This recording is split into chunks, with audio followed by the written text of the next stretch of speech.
So I was at Starbucks one day, and this lady comes up to me and she's crying. And she says, "Why did you do that?" And I was like, uh. But then I remembered while I was getting my coffee, I gave the barista a bunch of money to buy coffee for all the people behind me. She was one of my lucky recipients. And here she was, all choked up, saying, "Why would you do that? You don't even know me." It kind of caught me off guard. I've bought coffee for people for years. For me, it's just a fun way to spread kindness and make people happy. I'd never thought anything of it until the day I had a hole drilled in my head. 2018, I go to the doctor for this thing on my head, and he says, "Oh, yeah, it's just a wart. It's no big deal. Come back on Friday. We'll snip it out 10 minutes. Easy peasy." So Friday came, and I took the bus down because it was no big deal. I hopped up on the table, and things went south in a very big way. Not only did I feel every single cut the guy took, halfway through, he starts shouting, "This is way bigger than I thought. That is a lot of blood," which didn't really inspire confidence. And then he let the bomb drop, the C word. "I think it's cancer." He makes this feeble attempt to wipe up all the blood, and he sends me on my way with a heads up that I'd be getting a call from Cancer Care Manitoba.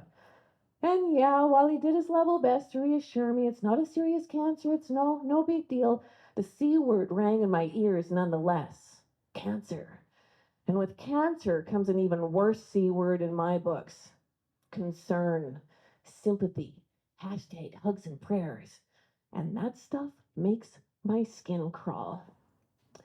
Being private to the point of obsession, my first reaction wasn't, "Oh no, I've got cancer." It was, "Oh no, how am I going to keep this a secret?" But in order to get the cancer, the doctors were going to have to go in and take out this big rectangle of scalp off the top of my head. How do you hide the fact that you're missing part of your scalp? Well, you don't. So finally, I realized I must go against everything that felt comfortable to me and tell people. But I had a plan. Deflect. Get the troops thinking about something other than me. And how do you do that? Facebook. Uh, Armed with a pinch of denial and a whole host of inappropriate coping mechanisms, I found a photo that had about 6 filters applied to it, and I made a post on social media. Now, on something like this: "So, yeah, feeling cute. Got a little cancer on my head, no biggie. But hey, I was wondering if on surgery day you could buy coffee for a stranger." I explained that waking up from surgery and seeing some posts about people getting a free Starbucks would help me on my healing journey. My last name is Zarn. My nickname is Zarno, so I called it Coffee for Zarno Day. I headed off for surgery fully expecting maybe 3 people to actually do it. But while I was in getting my head drilled, the world on the outside was changing. People from coast to coast, from Canada to the US to the UK, collectively headed to coffee shops and drive-thrus. Fish change out of their pockets to buy coffee for the guy behind them. Schools held bake sales and donated the proceeds to cancer agencies. Restaurants gave out free coffee for the day. Truckers and teachers and tradesmen from Cromer to Calgary, Dundurn to Durham, all paid it forward by treating their neighbor to a cup of joe. Even the mayor of Winnipeg got in on the action, all while I was asleep. I awoke to photos with heartwarming captions. People united, coming together with this common goal: spread kindness with a single cup of coffee. I will never forget that day, and not because of the cancer, but because what I witnessed was nothing short of extraordinary. People scattered all over the prairies doing something completely unremarkable, yet great. What is greatness anyway? How do we achieve it? Can you get it off Amazon? Is there like free shipping for that? Or is it more of like a Great Flicks thing for $17.99? You could be more badass than your neighbor. I actually got curious one night, so I Googled it. How do you achieve greatness? Here's what stood out. In order to achieve greatness, you must do extra. Go the extra mile. Make sacrifices. The great ones, they're up at 4 a.m. on the elliptical by 6, sweating greatness. Do more to be more. And if you aren't willing to, well, that's what separates the winners from the losers. Most people will just settle for a life of mediocrity. So, if you're not willing to get up before the crack of dawn, make a ton of sacrifices, run that extra mile, you're not just mediocre, you're a loser. You know, it kind of made me mad. The way these guys put it, greatness was something that only a select few would ever hope to achieve. But let's be real here. The majority of us, we're just trying to keep our heads above water. And it's not because we're losers or lazy, it's because we're busy. We're driving to hockey practice. We're making cupcakes at midnight. We're trying to learn long division for our kids' homework. For us mothers, greatness is in shaving our legs and wearing makeup on the same day. For us daughters, greatness is in caring for our dads with dementia and making it to the car before we ugly cry. For many of us, greatness is getting out of bed, making it through the day. But here's the problem as I see it. We don't see this as greatness, do we? And because of that, I think to a degree we give up on ourselves.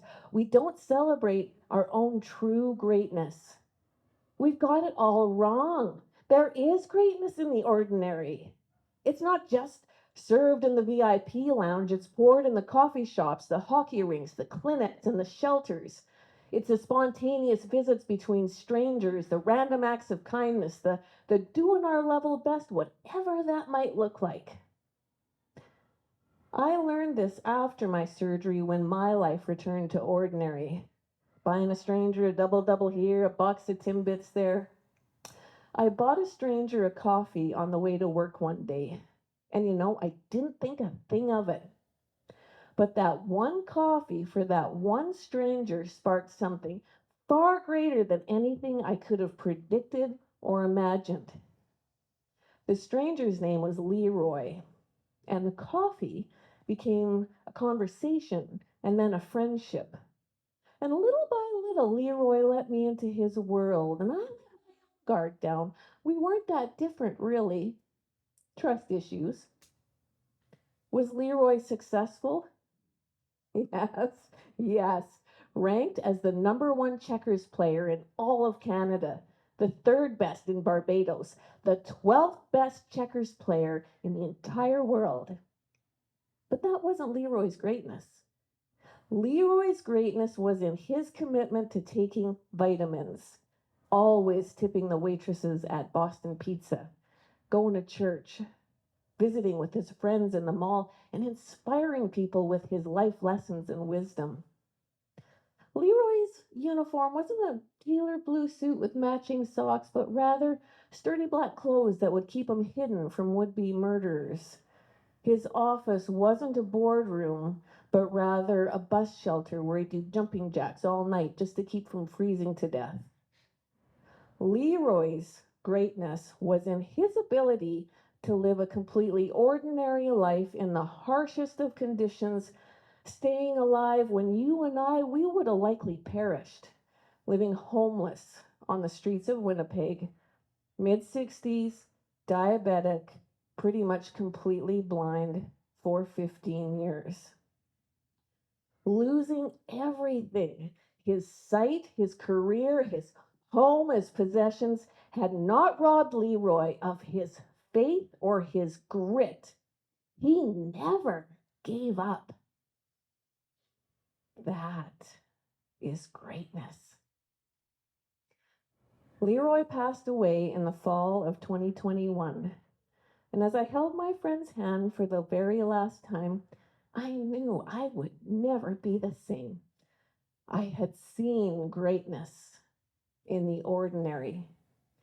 And in the friendship between a homeless man who learned how to trust and a cancer survivor who learned how to be vulnerable, which started one chilly November morning with a single cup of coffee, exactly 1 year after Coffee for Zarn Day.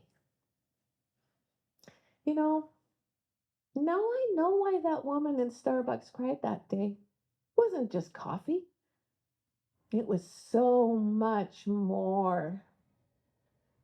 Never underestimate the power of your ordinary, your grit, your special sauce. There is greatness in that.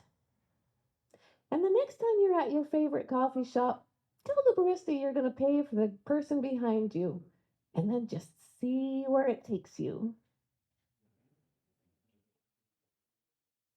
Ta-da!